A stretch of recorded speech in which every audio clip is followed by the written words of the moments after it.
Then I'm gonna just work all over the place because I need to strengthen up some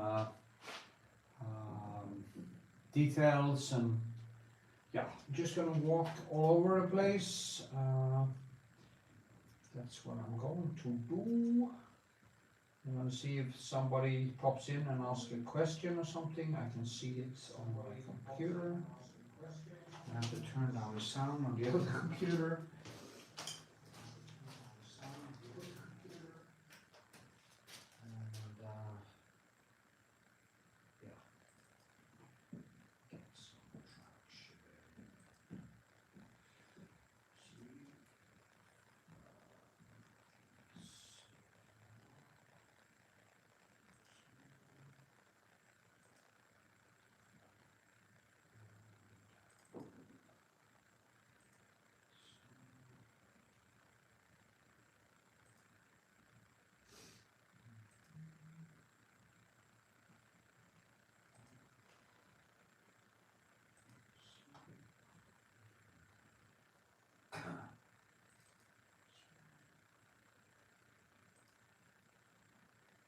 I just have to fix some stuff.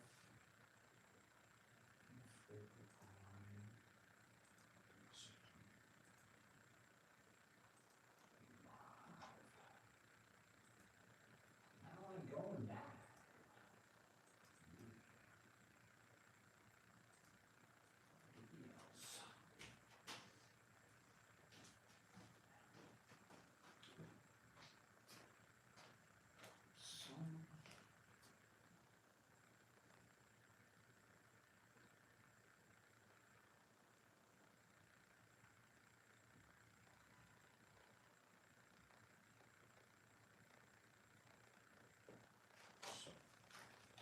Okay, now we're going to do some painting. As you can see, I can see the photo there. Actually, maybe I'm gonna hang the other one. I will change them. I will do. I will kind of start. What time is it now? It is 10:06. Okay. So. Yeah. Hello. Say hello to myself. Hello. That's cool. There I am. So, yeah. Okay. Then I will just start painting.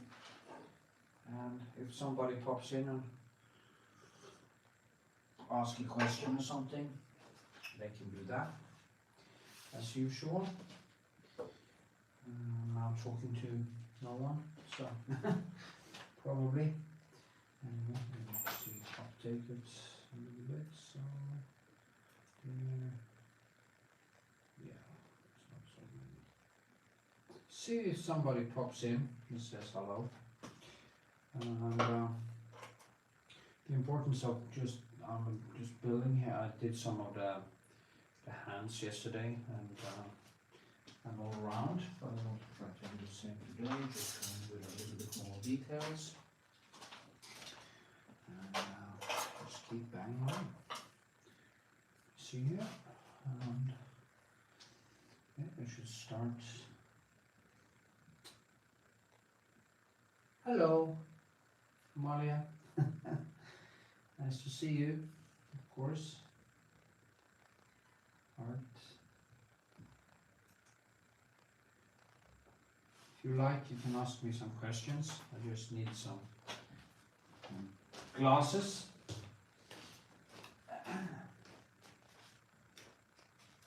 Which of course I can never fucking find.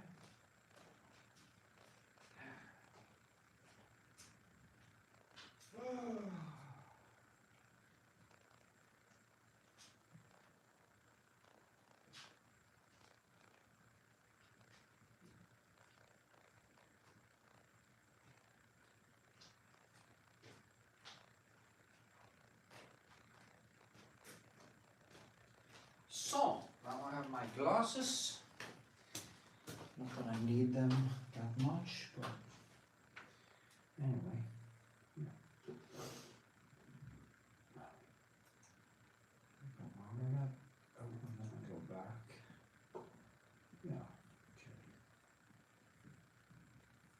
zoo.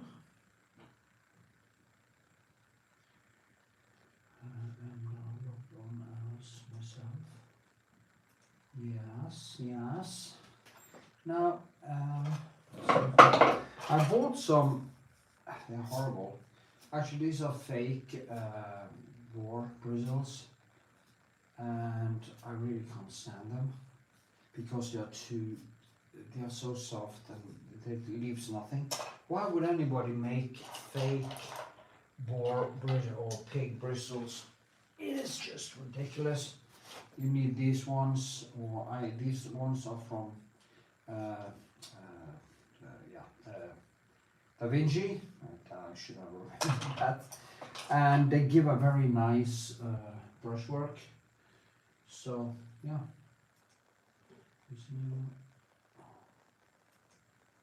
Why didn't that go away? Okay, and if somebody is here, please give a thumbs up and stuff, and I will answer your questions when I see them. The most important thing is of course to paint. I also think live is actually a good way to get more videos out on YouTube, and because it's not so much work with them. So I will kind of start working this way, and I'm going to keep these textures a little bit lower, and then I maybe go, I kind of need to, because there's so much in the dark here, it's actually hard to see what is happening in the dress. Looking good, thank you.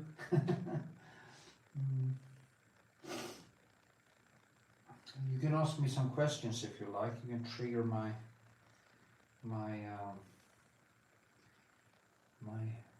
hyperactive brain into gear, and maybe this one was a little bit too. Yeah, I should actually try this one. Not complaining about it, because here it needs to be kept a little bit more down, and it's just too soft. It doesn't give the same thing as real pig bristle. I bought them actually by mistake.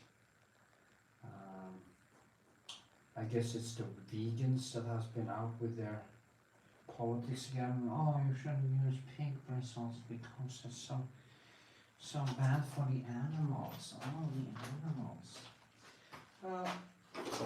As I always say, I eat any animal that isn't really conscious. And if I would say something really bad, that would actually include most people. But, you know, they have the potential of consciousness, so that would of course be wrong. Real consciousness is very rare, even amongst the conscious, which of course is not so good. Hello, I see there are 9 people watching. That's good. So if some of the 9 people want to give it a thumbs up or ask a question, or if you want to be really nice to me, you can give me a super chat. That's also possible. That would be nice. Somebody told me that they appreciated my work, and but a thumbs up is all it's needed. It's very important for the algorithm these days, and that's how it is. Now I like this work because it's flow work. It isn't that hard detail. When I go back to the face, it's more. I'm gonna do a couple of more streams before I'm finished with this face also. And of course there's will be a very long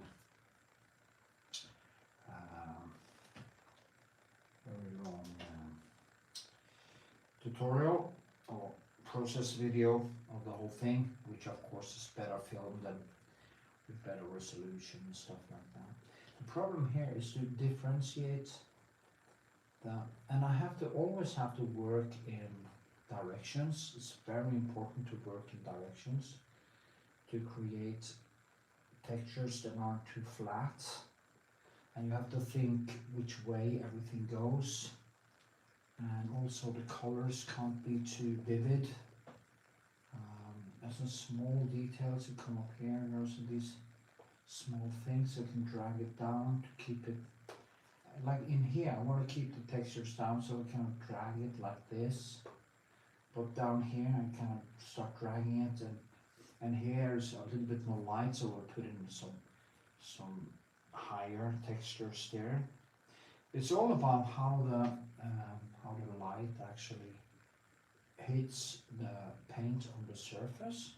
As we know, Rembrandt was a master of these effects, and he used all kinds of stuff even in the paint. He used sand and breadcrumbs and everything that you can think of to get these very differentiate the textures from each other. What the hell is that? I actually showed this painting to the people who has ordered it, and they thought it was finished already, and said no, it's not finished. It looks finished to people who can't paint or can't really see, but it is when you get into the nitty-gritty details, I think it becomes better. And I'm in a good mood today, actually. I haven't eaten too much, so I'm kind of in ketosis. And ketosis is the best place to be when you're going to paint. If you eat a lot of carbs and stuff, you'll become really, well, I do anyway, because of my ADHD. I become really not focused, to put it that way,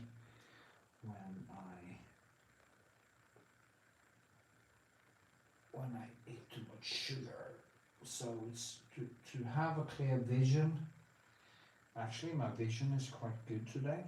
Yesterday was horrible because I have been to the movies and we had too much popcorn and some chocolate 2 days in a row. And my eyesight was just horrific yesterday. So that's a good, if you want to take care of your eyesight, be careful with the sugar, because that gives you diabetes too, or screws with your immune system, gives you a lot of inflammation, and in the end you want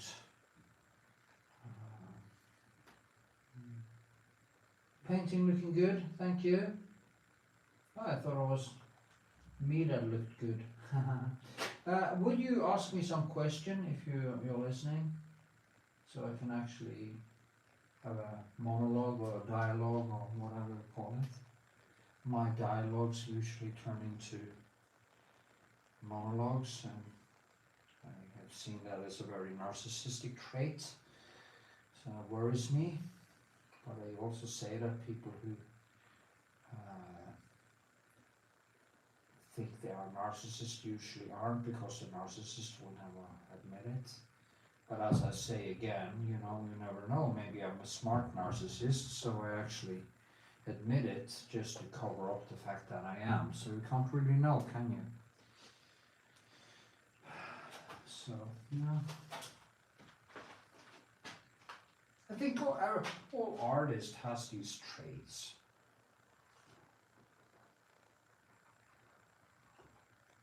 But I've never really been, and it's a big mug of coffee.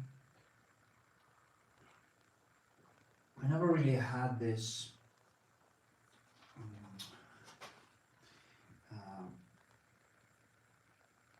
grandiose thoughts about myself or anything like that. I don't have any, and I don't feel like I'm owed anything from anyone. I don't feel that anyone owe me anything, and I take basically responsibility for everything bad that happened in my life, even being with the wrong people, because I kind of chose it myself, and you can't really blame other people for your own mistakes. That is a very huge trap, and I think a lot of artists kind of do that. They tend to be, especially in Norway, because it's quite easy being an artist in Norway. You are covered by social security if you don't have money, or you can get all the kinds of help. And it kind of makes a lot of people into whiners. They kind of feel that the state owe them something. And I mean, yeah. So,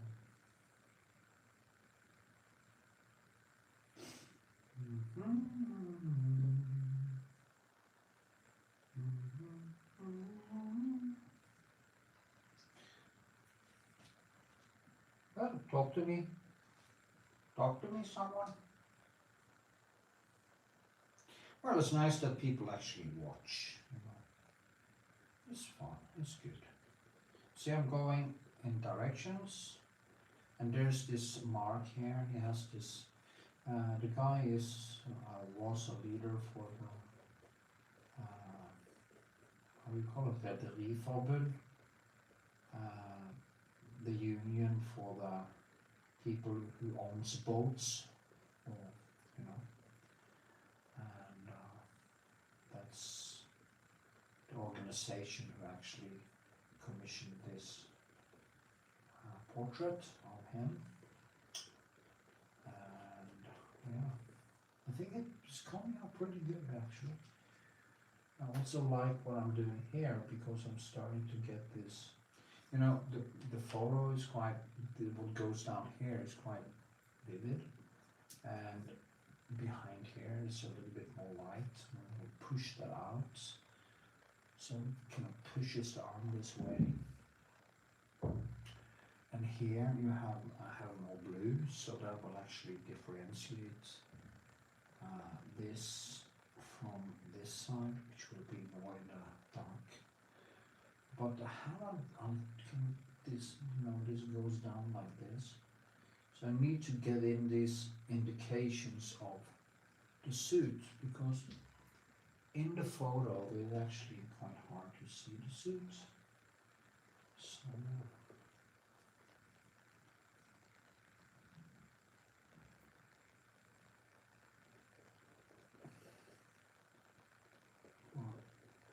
I see now that I'm actually getting somewhere.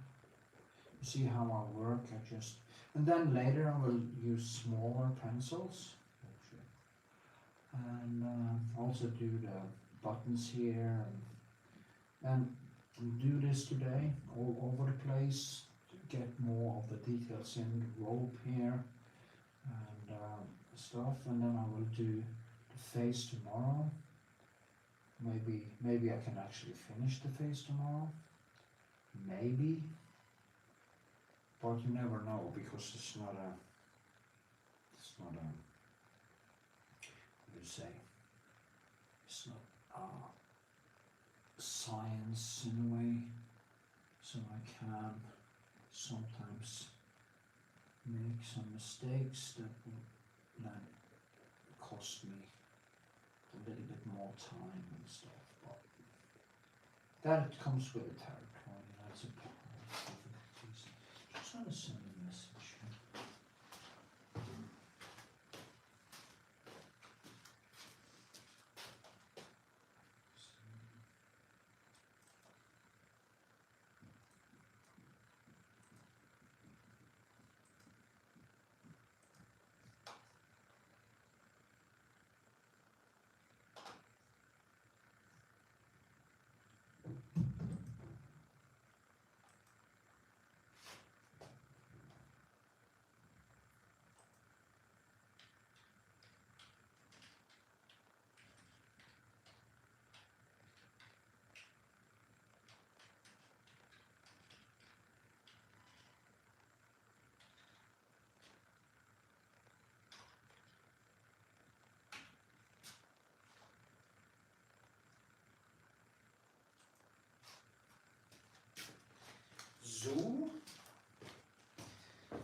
see you.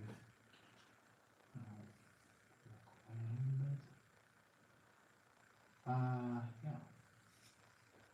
7 smudgy. Anyway, gonna do this for quite a long while. 7 likes, thank you. Keep them coming. Can't actually see this because it's not updated on my page here, I think. Anyway, let me see now. I'll do that shadow in there maybe. Or am I going to do this first? I also like when I paint, I like to go back and forth into the different parts, because if you get hung up in a certain part, you tend to become quite rigid, the whole thing. So it's good to hear some a little bit more. You notice that the suit has this kind of a velvet type of texture. So yeah, I also use some cobalt for once because I see some cobalt in it, and I just mix that into the.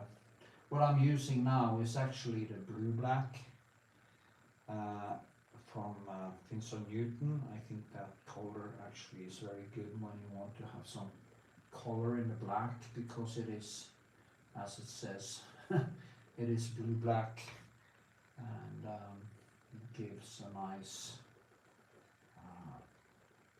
cold texture to it, you know.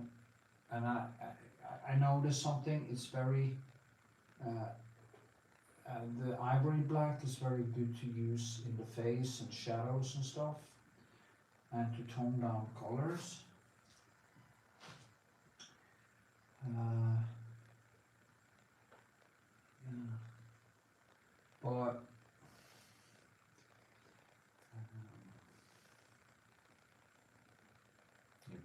let's go.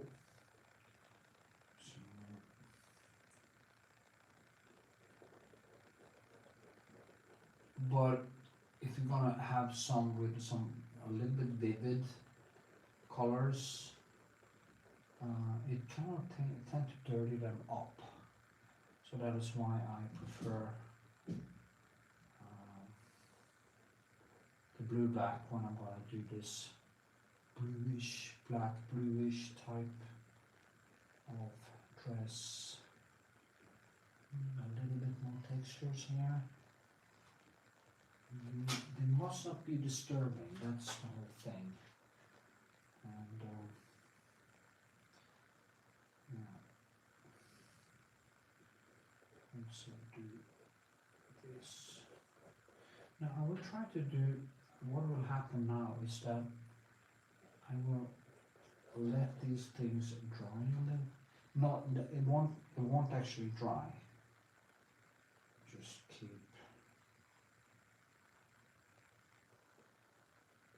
keep it quite.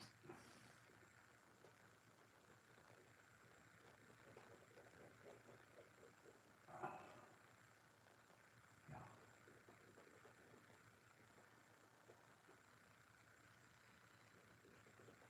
Like this. Because if I paint wet in wet now, it will be a little bit dry, and then I add in some more color, and it kind of gets sticky. So that actually gives me the possibility to shape it more, and also kind of integrate the colors better. So, but it's hard to see all these. So a little bit away from it. Oh, yeah, just starting to fall into this. Maybe this one's a little bit more. It's so important to take up the mirror and look at the painting in the mirror, and look at the photo, and when you start to see that it's actually starting to look like a photo. The best thing is of course to hang the photo beside like this, which you have seen me do, especially when I work with a face, because I like that kind of direct communication. Now I think I'm gonna go further down a little bit. I'm trying to, it has to be better, it has to be way more shadows behind here to get, so, and here I need to basically use more black and tone it down. And I also go this direction because now it's bluish here, and I will use my Alsarin and the blue black to create that shadow there. Yeah.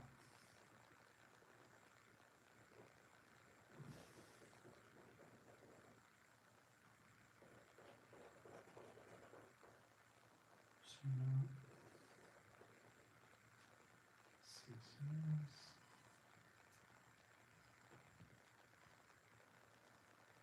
Remember, thumbs up if you're new. See, it keeps changing the numbers, so remember the thumbs up is very important in my algorithm and stuff. So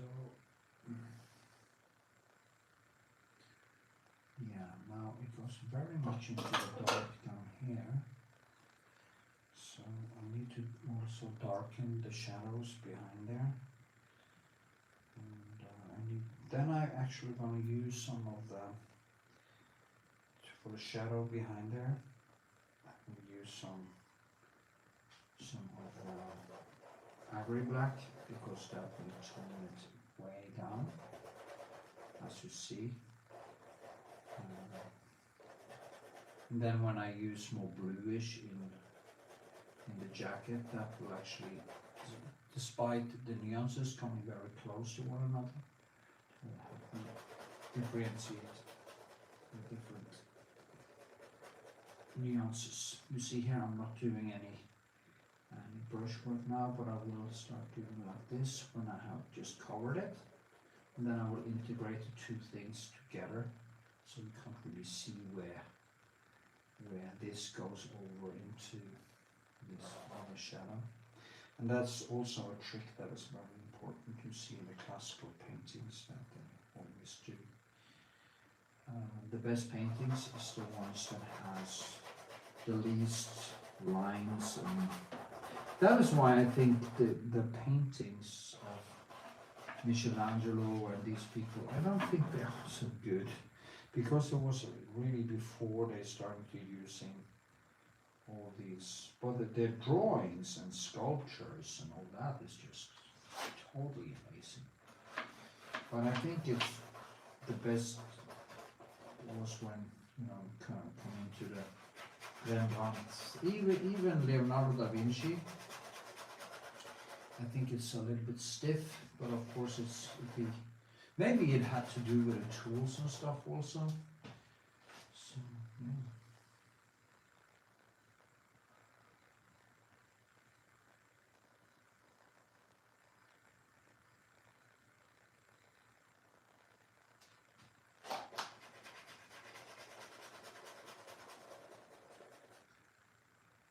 You see, this one is too dark. And yeah. Or is it? Yeah, because there's almost, you can't really see that there's anything inside that shadow. And that's also very important when you make shadows, that you make sure that you can actually see that there is a wall in that shadow. That is not just a hole. And that is the danger of using black. Can become a hole if you don't know how to use these colors. see there's a lot of blue in it, maybe even Prussian blue. So yeah. But I will figure that out.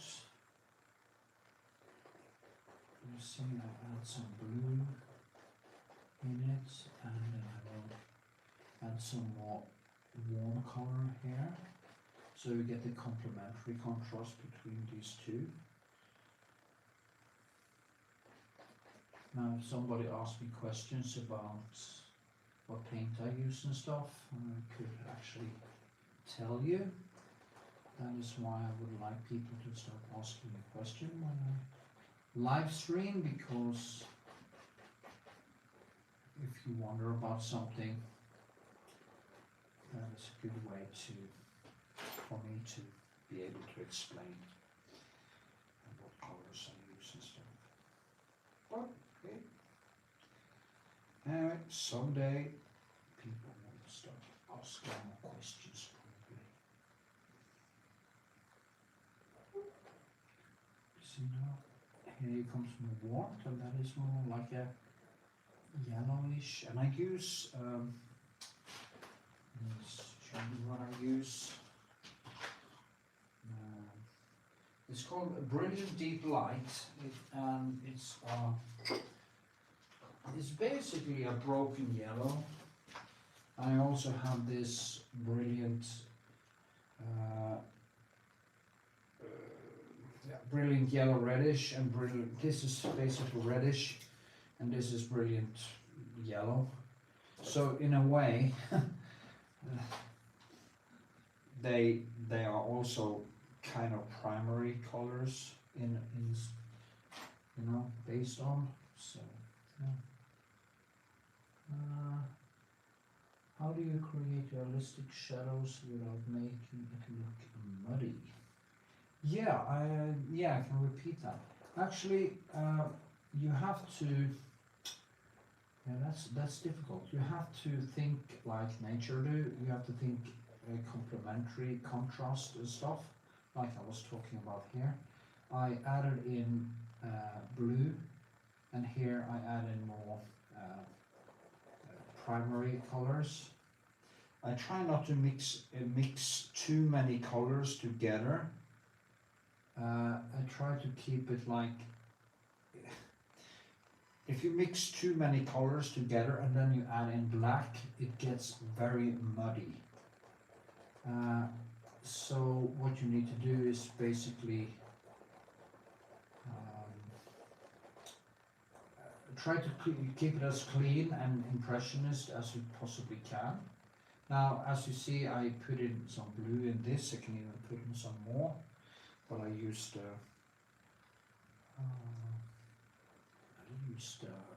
Prussian blue because it's kind of greenish also.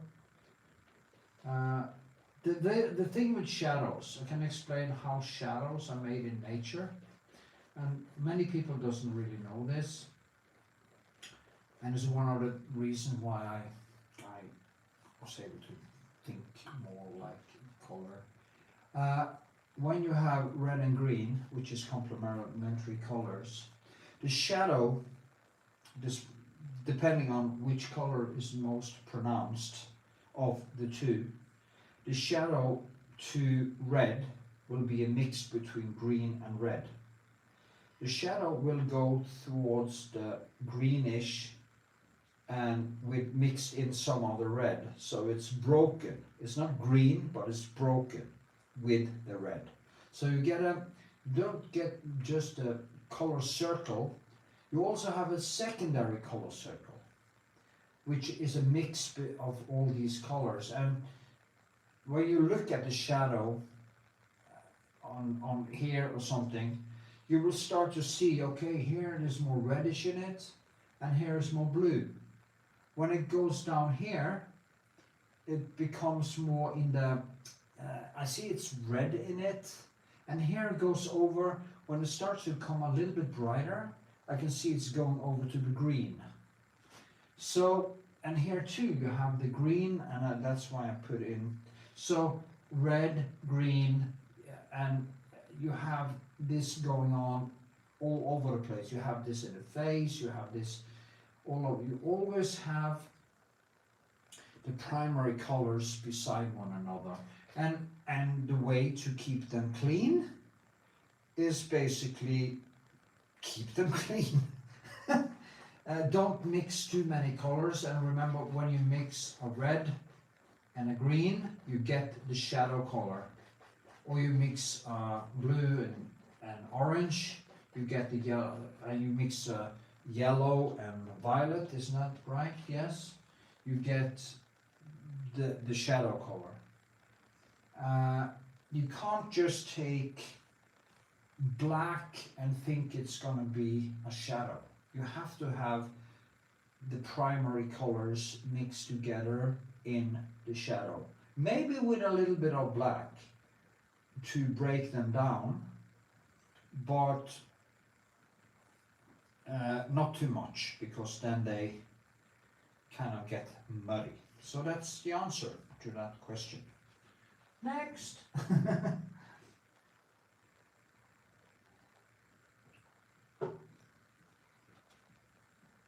And you see that because people don't really understand, like when I create a skin color, it's always the alzarine and vermillon.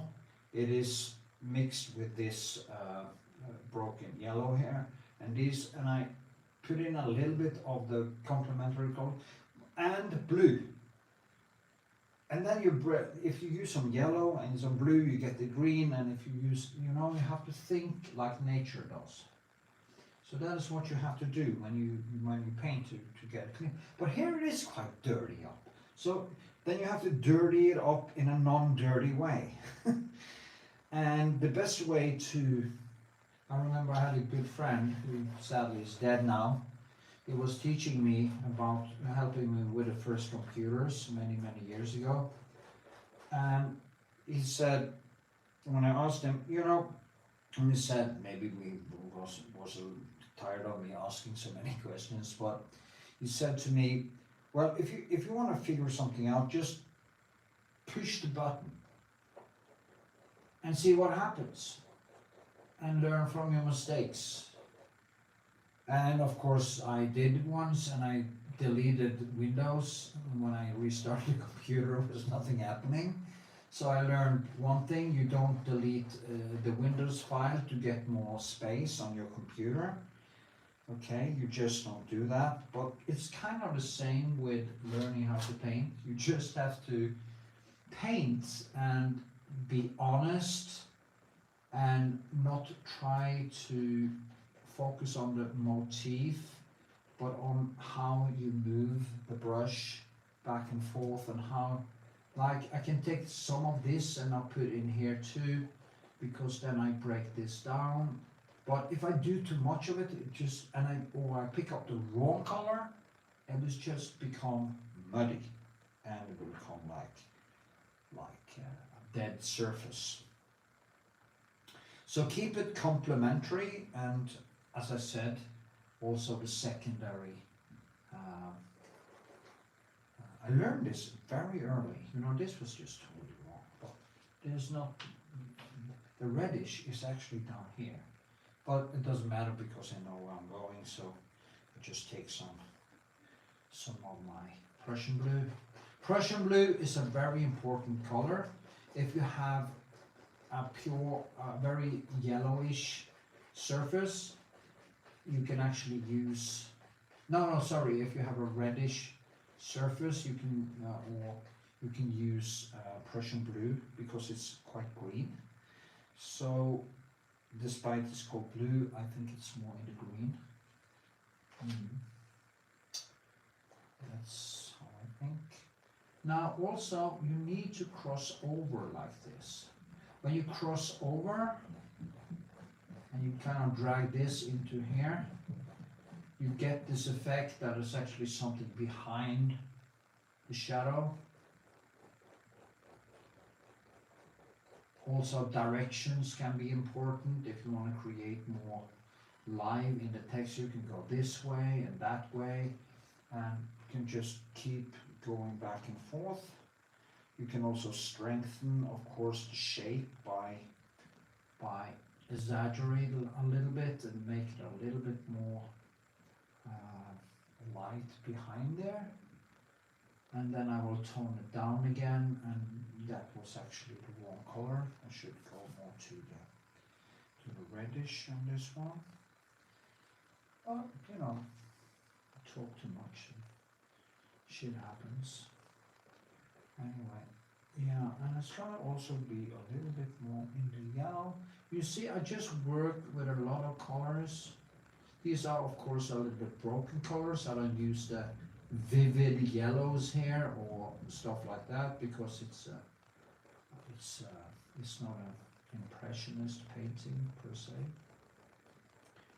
So yeah. Hoo-ha! Remember, if you're new, give it a thumbs up. Very important. Extremely important, actually. So we have to show YouTube that I'm worth watching. Sadly, that's how it is.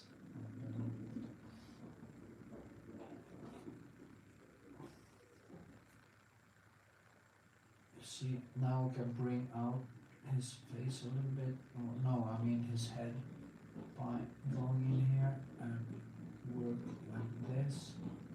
Now I'm kind of pushing the shape almost like a sculptor to get more. And then I have to push this down because it was too much. And then I just go like this, light. It's also very important how you hold your brush. You kind of need to, some places you just grab color and you add in some thick layers. Like here, I'm going very thick. Here, I'm going to go thicker. Head here. But behind here, I need to keep it down so it doesn't make a so it doesn't compete on the same level. Yeah. This shadow is actually quite difficult, and I will try to get it right.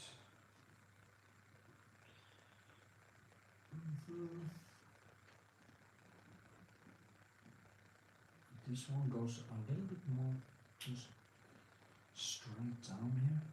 This is of course things that people wouldn't notice because it's not, but I notice and I kind of like to get it right. Here too, this kind of goes a little bit more in like this. Now it's quite bright down here actually, so we go in with a little bit thicker colors there, just enhance that, and it's going to be a little bit in the woodish. So what I'm using then is this brilliant gel mixed with the other colors because that brings it up to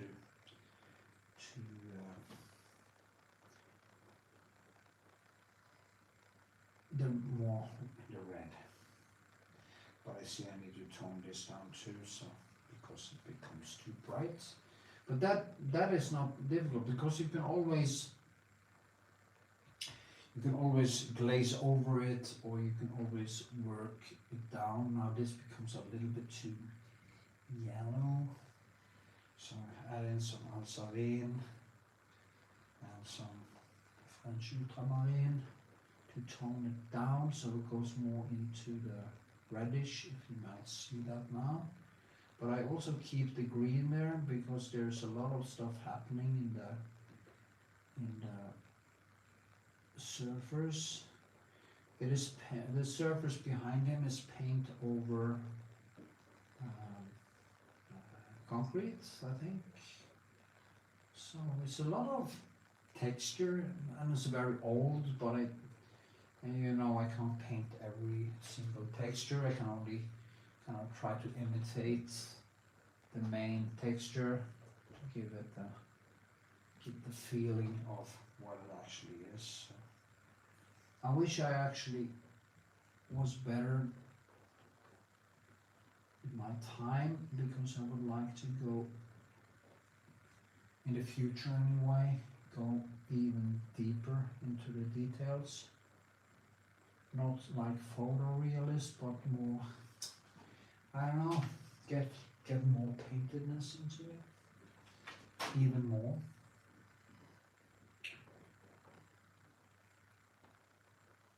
All details, but without, I will never become a photorealist anyway, because I am too much of a painter, and I like paint too much, simply. If you want to be a really good photorealist, you have to paint like it's a photo, and you have to keep every texture down and focus more on nuance, like a print would do, or it becomes too much texture and too much things that disturbs system. Like here, you couldn't do like this, if you're gonna do photorealism.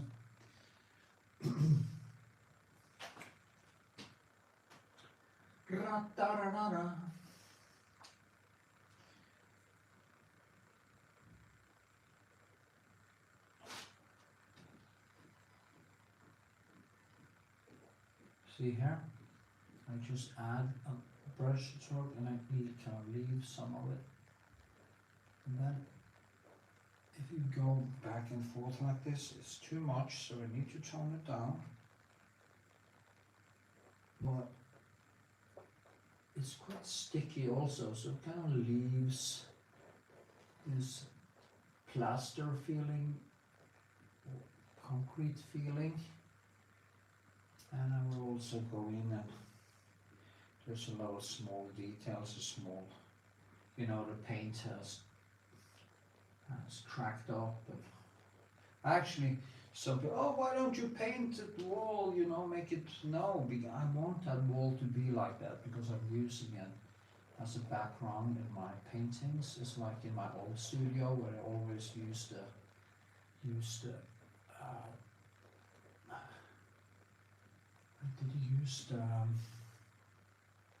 windows and the old wall there too, because I like, this is kind of like a brick in a way. It has gone through been a little bit damaged and stuff. I feel that gives life to things. When people think gets way too clean, I tend to lose interest. It's kind of like girls, maybe some people like them like models, very kind of neutral, kind of beautiful but neutral. And I kind of like when they have a little bit extra, both in their personality and the way they're shaped. They don't have to be perfect, they just have to be sexy. And it's the same thing when I choose a brick or whatever I paint. So it kind of has to have personality. So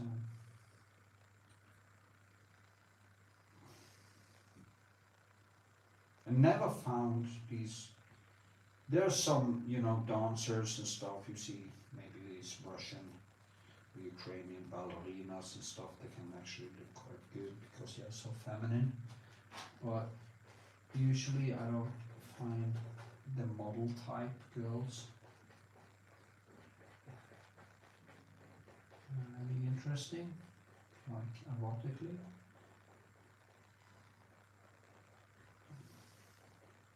And it's not because they are tall, because I don't mind if a woman is tall. My ego can handle that, so that is not a problem. It is more the aesthetics. I like, a big butt and girl that is really shaped like a woman, which has this very feminine thing to her. And my limits when it comes to that is very. It's like a friend of mine. He always say, "Oh, the girls I turn on are all fat." Well, he doesn't like curvy girls at all. I think he has some complex or something. I don't know. He likes girls without nose. It's weird. So that's a good thing actually, because we don't compete for the same girls, so we don't get into that problem. But anyway, I have a girlfriend now anyway, so blah blah blah. It's not that I stopped looking. Everybody looks, I guess. Apes. Apes with beer. So.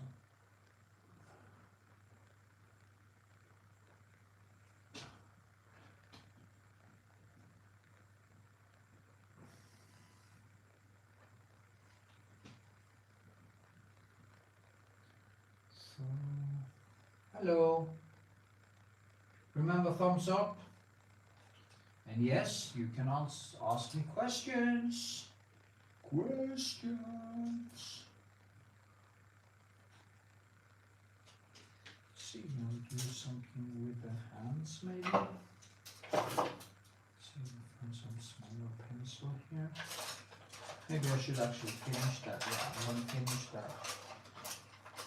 that shadow. And go in with a blue black and create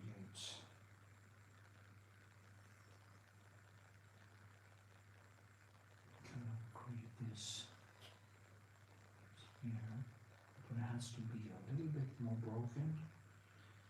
So maybe I add in, let's see what happens. If it's too much blue, it's gonna pop out. So it needs to, let's see.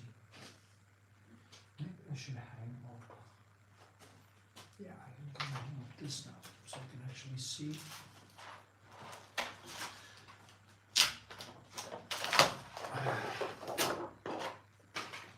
Can you see it now?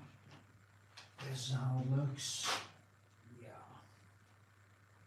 I should turn it a little bit so it's like this. So now I can actually see what I'm actually looking at here. Yeah. So this was. The thing is that I probably painted him. I painted him a little bit bigger, so I kind of lost a little bit down here, like this. And it kind of annoys me because I don't like to do that. I kind of like to get it as close to the photo as possible. But you have to remember, I don't use any tracing or anything like that. It's all in. Actually, I'm going to go a little bit more in here. So the distance between it's like this. So then it becomes a little bit more correct. So I added in some whites here, but I need to just get it down again. Get it down!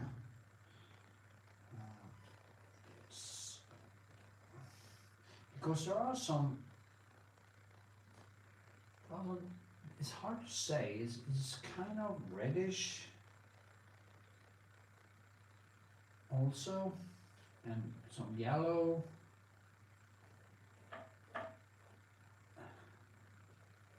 They say when you have a trained person who actually do painting or trained eyes can see up to 200,000, more than 200,000 nuances. But an untrained eye comes up to like 30,000. And that surprises me sometimes, because when I try to explain to people, I say, look at that cloud. What colors do you see? And they say, I see white. And I said, no, look closer. What colors do you see? And they said, maybe some reddish or orange or, yeah. Now look at the shadow. What colors do you see in the shadow? And you say, I see gray. No, you don't see gray. What color is in the gray? Or what color is the what color does the gray turn towards? Okay, that is, and they start to see this. Maybe there's some green there. And that's when you realize that, and I realized that in 1989, when my painting or color teacher in drawing school, actually after 1 year, explained this to me, and when I didn't see it, but then suddenly I saw it, and I couldn't look back. I saw, since that time, I just saw colors. It's almost like you take some some MDMA or something, and suddenly everything around you turns into color, and you can't really go back. You just see color everywhere.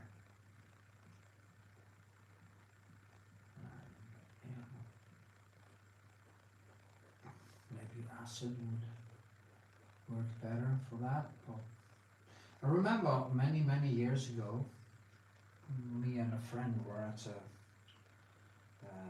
morning club, which was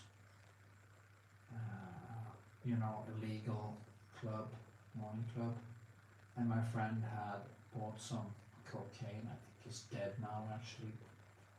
He moved to Thailand or something and disappeared, so he probably got killed or something because he was such an addict, or died of alcoholism or something. I don't think he lives anymore, but beside that. And he had some cocaine, and at that time it sounded like a good idea, and I took it, and they were beta. I can guarantee you they had mixed in all kinds of stuff in that, because I was walking up the river. There's a river going through Oslo, and it was summer, and I was walking up that river for hours, and just everything was just beaming of color. Totally crazy. And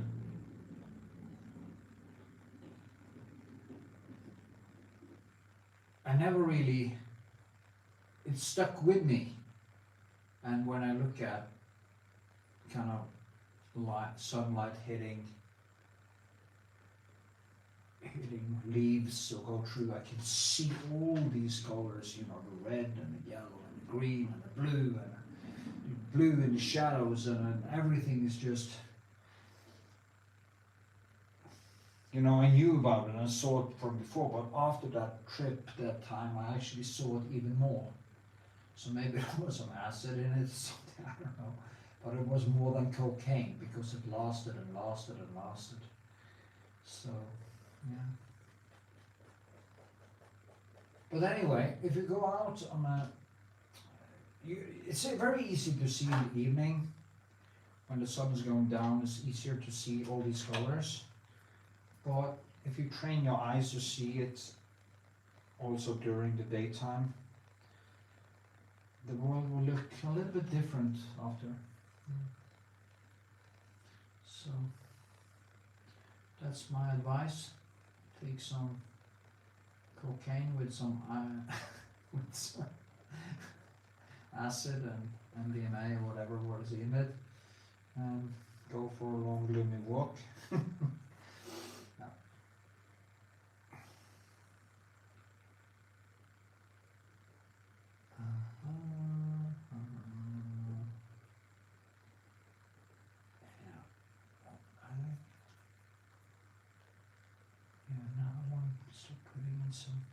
There's all these small spots of paint that has fallen off the wall behind here.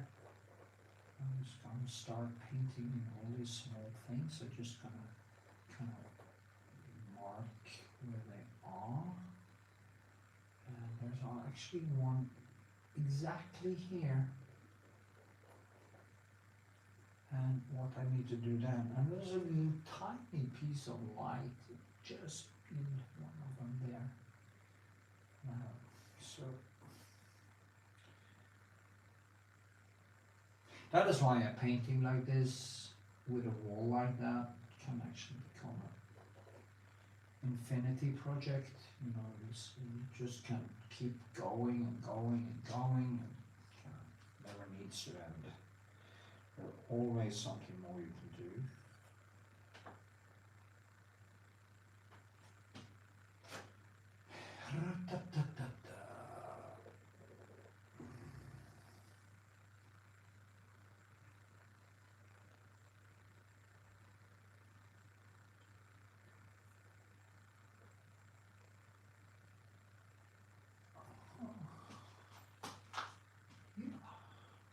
Now it's starting to look like a suit actually.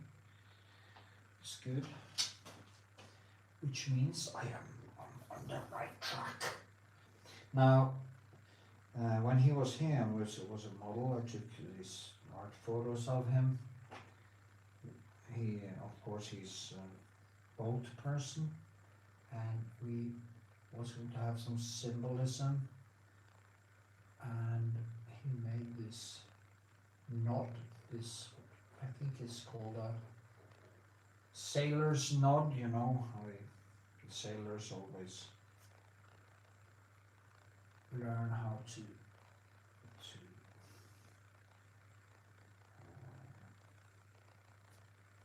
what do you call it?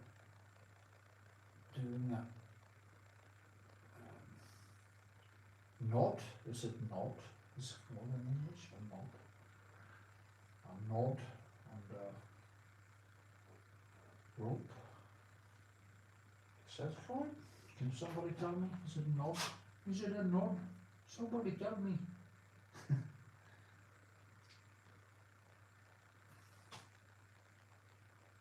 Okay. So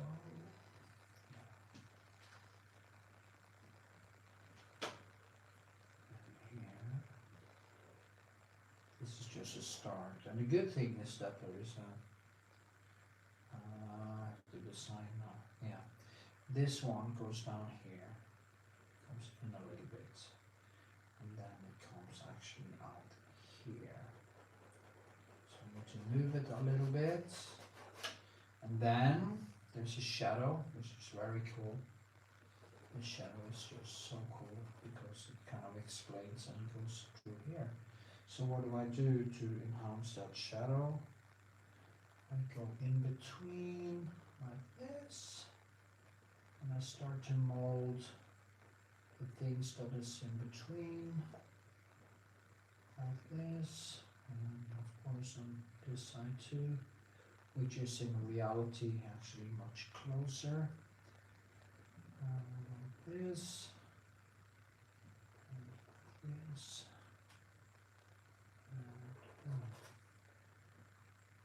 The shadow is usually bigger than the main object because the distance from there to there makes, of course, the shadow bigger. That is something to keep in mind when you create a shadow. The shadow will probably, because of the distance, be a little bit bigger. So.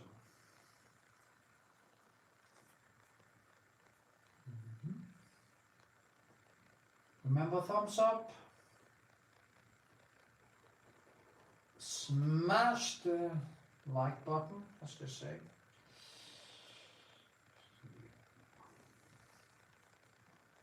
And here too, it's going to be bright.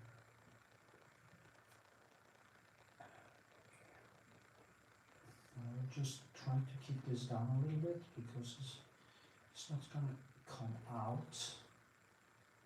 Just gonna, and then I need to tone it down a little bit, of course, after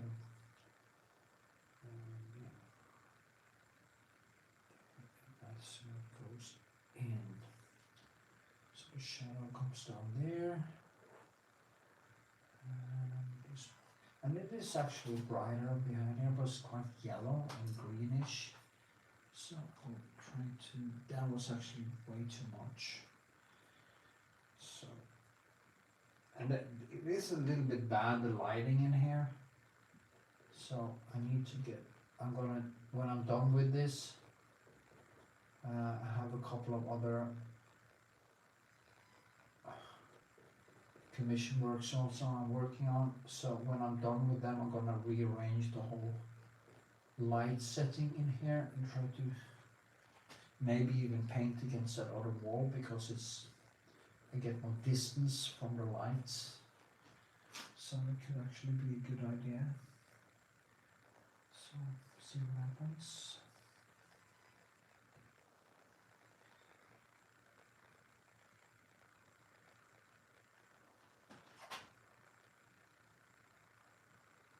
My old studio, there was a higher, it's a quite high roof here, so 3 meters and 40 centimeters. What that is in feet, but you can figure it out yourself. But in my old studio it was over 4 meters high, over 4 meters, 460 or something. And it was a big room, one big room, and I got a better distance to the light source, and it was easier to read the brushwork and see that. It's more difficult for me here actually, so that's kind of a problem. Like this.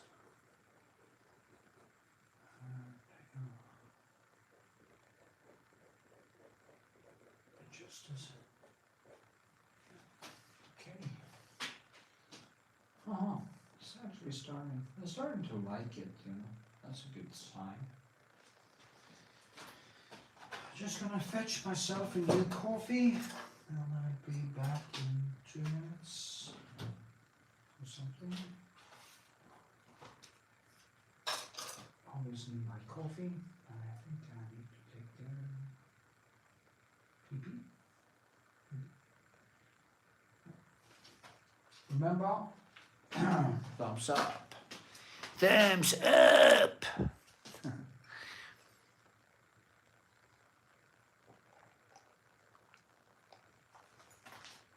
Yep.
So I'm back, and I'm just gonna see.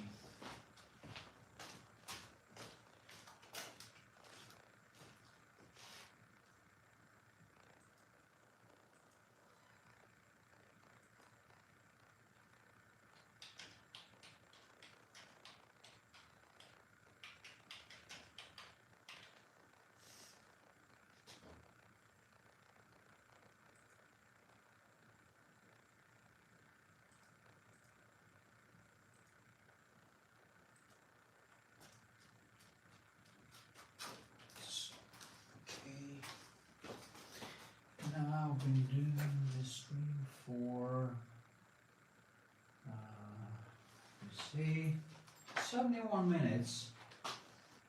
So maybe I go for 90. And then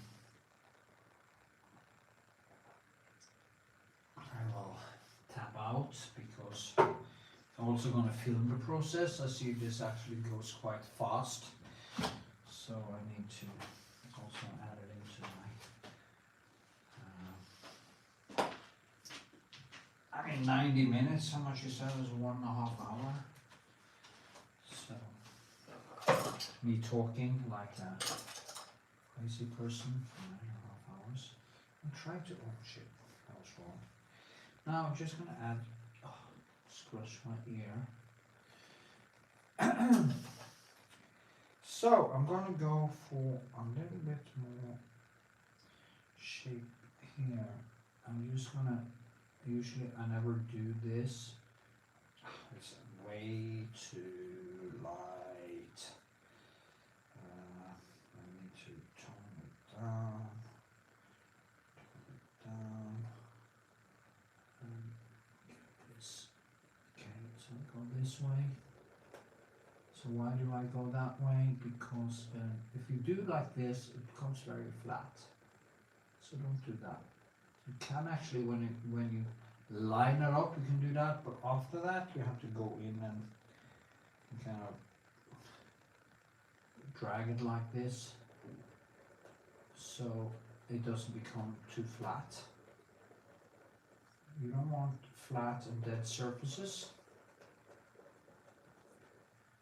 You want them to come alive, and yeah, so now this. I will tighten this up also later. Okay, hi Laura. I want to look you up.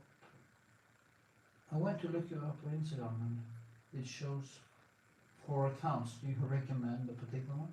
Well, you can follow all of them because I post. So you know, the biggest one have 4,000 something followers. So that's the main one, but also another one that has like 700 and ish something, and there I post basically only art, and I have one called All Things Knut Vikshåland, and there I will also post more when I get to it, more political stuff, because I'm quite a political person, or I have a lot of stuff I want to say to the world. So I also have different, I have like 3 YouTube channels that I'm building. One is called All Things Knut Vikshåland, and All Things Artist Knut Vikshåland, and one called Oil Painting with Knut Vikshåland. And I have this one that I just made because I had a bigger channel that was hacked in 2020, and I lost it, but before I lost it I was able to download all my videos, because at that time I didn't have the source material because I have just been at the police on my house because I have a stupid hobby building a lot of replica guns into real guns. It was just a hobby, but the police took all my data, so when I didn't have my source data. So right now on this channel also I'm actually uploading new videos, and I'm also re-uploading my old videos in better quality, and I'm gonna build up this other channel called Oil Painting with artist Knut Vikshåland, which will only be basically about painting. On this one I may have some other things too. So yeah, but you can pick the biggest one on Instagram and follow me there if you like. If you wanna, I also have one where I'm only gonna post my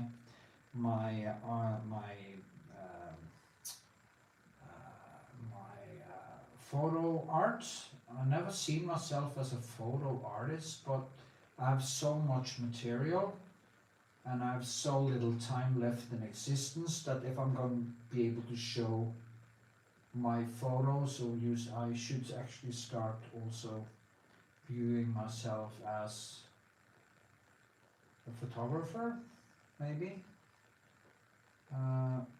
Of course, maybe a painter, but you know. So yeah.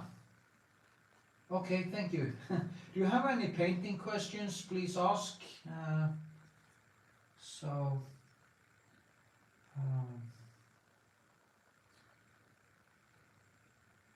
Because it's easier for me to do live streams if people actually ask me questions. That's one other reason I want to do it, because then I can have a dialogue and also produce more videos for my channel more in an easier way. It takes me a lot of time making my videos because all the chapters and all the filming and all this, and this is an easier way. I'm gonna get a way better camera though, so way better camera, and then it will be better to look at my streams because, yeah, of course, the quality will be better. Now, you see here, the arm here, I just go like this, and I try, and then when now the paint is wet here, because I was painting on it yesterday, so I'll just leave it for now. But then when I do the hand, then I'll also start to kind of drag the tone. Like here, it's going to be more reddish, so we can start to tone things down like this to get these.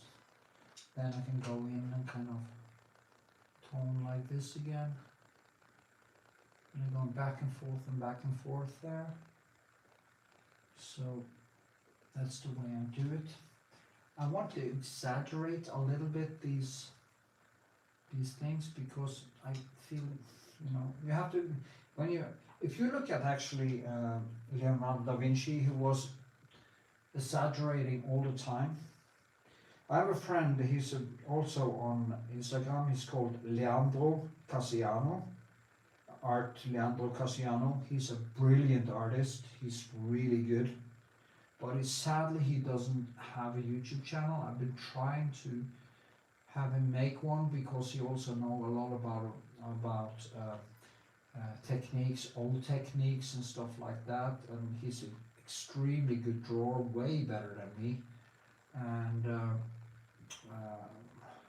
he's more like I would call him like a Vermeer type of painter, not a Rembrandt maybe, but a Vermeer. And I have no idea why I started talking about him. Anyway, go check him out. He's called Leandro Casiano. It's really good. Anyway, I don't remember why I started talking about him. For that's with him. That was the reason. He tend to, when he draws stuff, he tend to exaggerate them a little bit. I'm actually going to show you a very funny.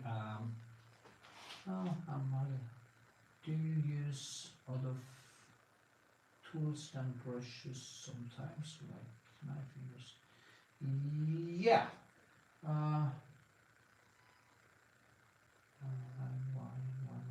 Well, I use knife. You know, you have these. But I don't really use them that much. What I mainly use is, you can use your fingers to kind of get this, but I tend to use like I did here, I tend to use the back of my pencil. It depends exactly what type of like here, I could actually use this to create some textures in the background by using but I figured out that the best way for me to create textures is actually these pig Well, that was a fake one. So, of course, if you want to kind of, you can do like this, and now you're kind of linking the two sides together, and then you can go in with your brush and you just do some more adjustment, and then you go back in and you do like this, and in the end you will create such a link between these. It's like the atoms, you know, if you see something and you go in and in and in, there will not actually be a place where this is going over to this. You know, it just becomes a bigger and bigger gap between the atoms. And in the end, you're down to quantum physics, where everything just slides into one another. And that's a way to think about painting. And but I usually only use brushes. I use, of course, the backside. I can use knives. If I've done too much texture, I might go over it and scrape it down. I also go in with a sandpaper if I need to push something down. Really, if I've done too much here, maybe I could go in with sandpaper and push it down, and then yeah. I have actually one painting where I had to, it was a very small face where I had to use, but then I used my buck knife actually and just scraped off the texture and did it again, because I had drawn too much textures. So I basically only use these, and I use these. These are actually these are synthetic.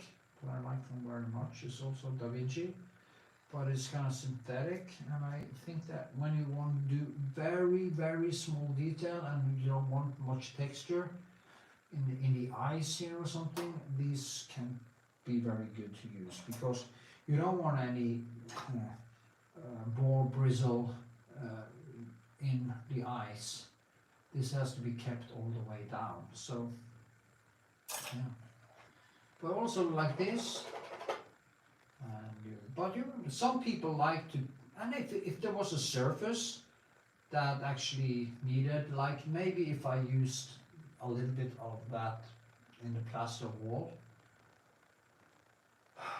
If the plaster wall was more in the light, I might use this to create some plaster feeling, and then I would go in with the brushes after work and just work these things again, and you just create a lot of stuff happening. So, but you have to remember that all your textures, all your brushwork need to have address. You just don't. I remember many years ago I talked to a person and I said, you need to add in more texture to get it. And this person, it was the same person that got actually angry when I told him. He asked me if I knew how I made skin color, and I told him, you know, there is no such thing as one skin color. There is just that you mix together or work over, and you mix or you work these colors together over time, and it kind of creates the illusion of skin. It's like when I paint, I pick up information in. It's almost like I pick up information piece by piece, and I kind of knit it together on the surface, or add it, take the information and I add it to the surface, and I do it again and again. I see a color and I add it, and I see a color and I add it, and every time I see something new and just add more and more information on the canvas. So basically what I do when I create a painting is that I'm a human printer that just takes the information into my software, and my hardware is then just creating or repeating the information that comes from my software, which is of course software and hardware, which is of course my brain. So yeah. Did that make sense? It's a lot of words for a simple question. So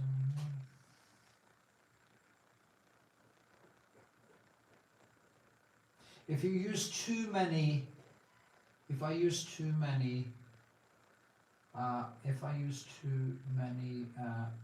ways to create texture in one painting, it would be like adding colors who doesn't kind of, that isn't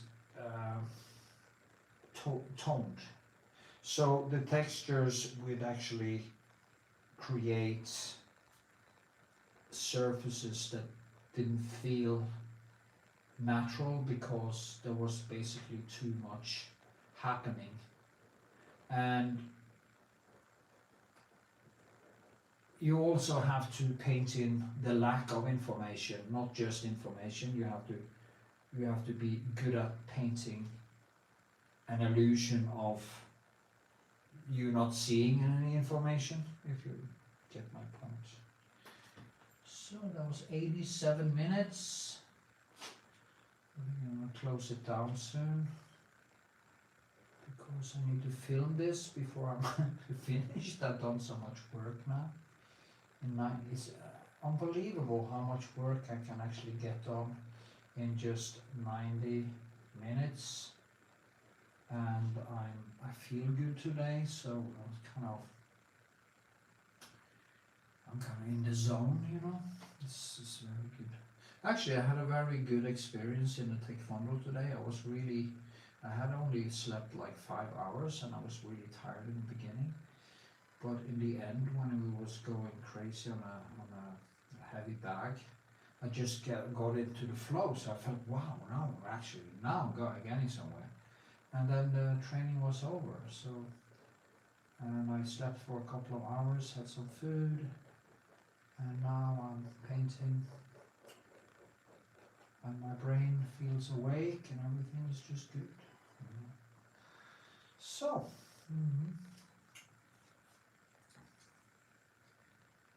Yeah. So, you know, we can always comment and give likes and stuff after the fact. I don't know how much commercials actually is in my stream, but I need to earn some money on something. You know, if people gave super chats and stuff, I could actually turn off the commercial stuff, but I need to earn some money on something. Remember, you can also go to if you want to support my work, you can go to my PATRON and sign up there, and I will for sure help you to learn how to paint. If you want some help with your painting, there's some tiers there. I'm going to add some more.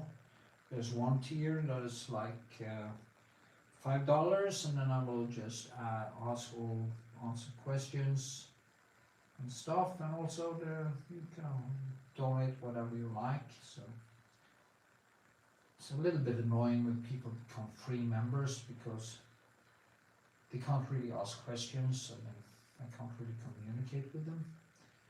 So that's a little bit stupid, but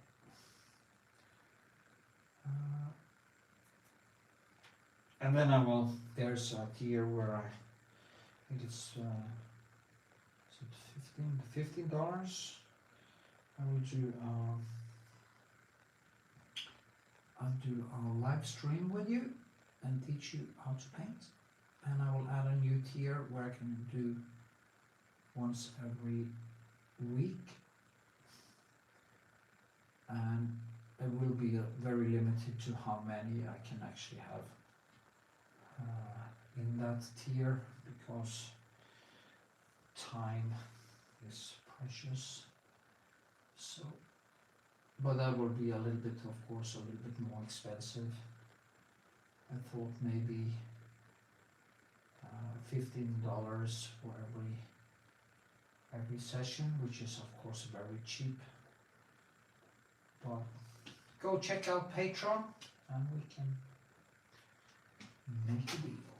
Anyway, that was 90 minutes, 91. And I think I'm gonna close it down. So for you who watched, thank you. I wish more of you actually ask questions, so it would be more interaction, but I guess that will come later anyway. I will just keep making these, so that is a good way to do it. And now we'll just keep banging on. But I think it's becoming quite nice actually. I'm onto something. Surprisingly.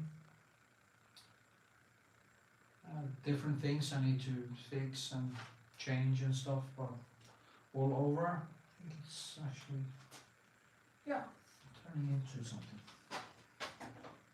So with this, leave a thumbs up, give a comment, what you think, what you want to see, and all that. So, yeah, have a good one, and I see you in my next stream. Yes, are you sure you want to start the stream?